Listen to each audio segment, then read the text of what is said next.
কোন জায়গায় তরমুজ পালাম না।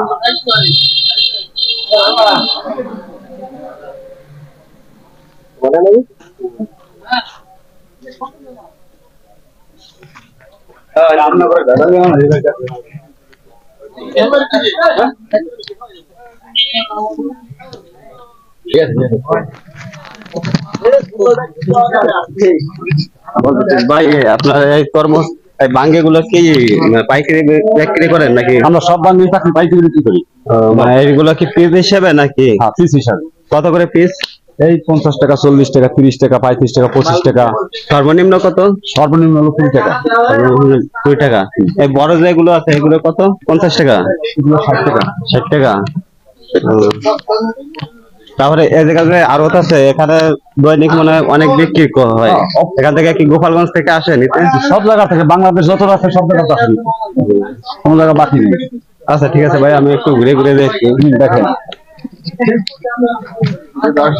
এখানে গোপালগঞ্জের সব জায়গা থেকে বাঙ্গি নিতে আসে এবং তরমুজের নিতে আসে। তরমুজের যেহেতু সিজন শেষ, যার কারণে এখন বাঙ্গি ছাড়া তরমুজ পাবেন না।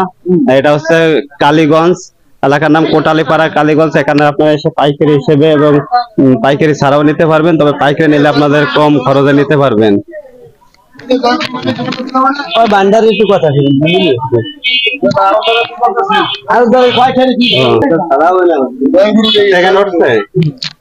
আচ্ছা, আপনাদের আড়তটার নাম হচ্ছে কি? আমার আড়তের নাম হচ্ছে জয়গুরু বাণিজ্য ভান্ডার, মোকাম হচ্ছে কালীগঞ্জ, কোটালীপাড়া, গোপালগঞ্জ।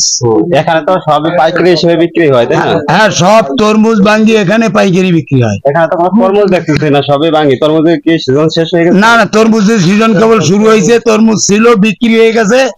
কেবল তরমুজের আমদানি শুরু হয়েছে আমাদের এলাকায়। আর বাঙ্গি মধ্যম অবস্থায় এসছে। বাঙ্গির আমদানি এখন হলো 100। আর তরমুজ হচ্ছে সবে মাত্র শুরু। বাঙ্গির যে বড় বড় সাইজ, এগুলো দেখা, বড় বড় সাইজের বাঙ্গি গুলো কি মানে কত করে দাম? এই বড় বড় বাঙ্গি গুলো এখানে বিক্রি হয় 30 টাকা, 35 টাকা, 40 টাকা ধরে বিক্রি হয়। সর্বনিম্ন ছোট গুলো মনে করেন 10-15 টাকা করে। সর্বনিম্ন যেগুলো ছোট বিক্রি হয় সেটা 10 থেকে 12 টাকা বিক্রি হয়। শুধু দর্শক, আপনারা শুনতে পারলেন, এটা হচ্ছে কোটালীপাড়া, কালীগঞ্জ। এখানে সর্বনিম্ন 10-15 টাকা থেকে বাঙ্গি নিতে পারবেন। আর আপনারা যদি গোপালগঞ্জ শহর থেকে কেনেন, তাহলে তো আপনাদের এক একটা বাঙ্গির দাম কম হলেও 60-70 টাকা করে নিতে পারবেন। তা আপনারা যদি পাইকারি ছাড়া নিতে পারেন, এখানে আসতে পারেন কোটালীপাড়া, কালীগঞ্জের ভিতরে, তাহলে আপনারা খুব কম টাকায় বাঙ্গি নিতে পারবেন। আর এখানে আর একটু জিনিস হয়েছে, আমাদের এই কালীগঞ্জে আগে বিভিন্ন ভাবে সাজ হতো।